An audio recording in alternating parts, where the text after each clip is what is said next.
Yo, what's going on YouTube? It's your boy Black Rob here with another vlog. 100 things to do in DC Metro, and this one is the National Harbor. Now, I don't want to spend too much time talking on this video, so I just want to let you guys know that this video here that you're seeing is shot in the middle of the summer recently. And if you want to see what the harbor looks like during Christmas time at night, stick around to the end of the video and you'll actually see what it looks like at nighttime. Now, the National Harbor is a very popular place to go when you come to the Metro. It's good for dates, it's good for dinners, day drinking, happy hours. It's a really buzzing spot. So everyone who's watching, I really appreciate you guys checking out my videos. Please like and subscribe. I appreciate the support. Thank you again. Peace.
About the things we used to do.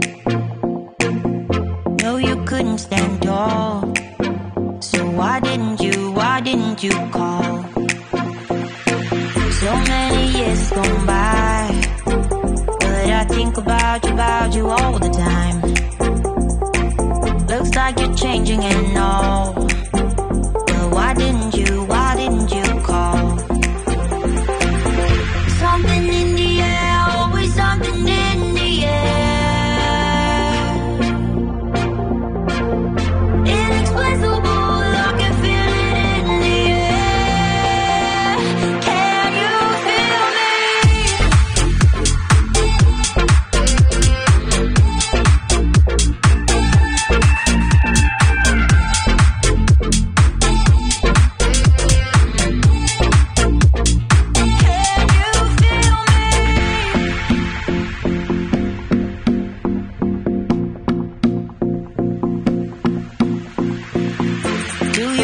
At all? Do you think about the things we used to do? No, you couldn't stand tall. So why didn't you call? So many years has gone by, but I think about you all the time. Looks like you're changing and all, but why didn't you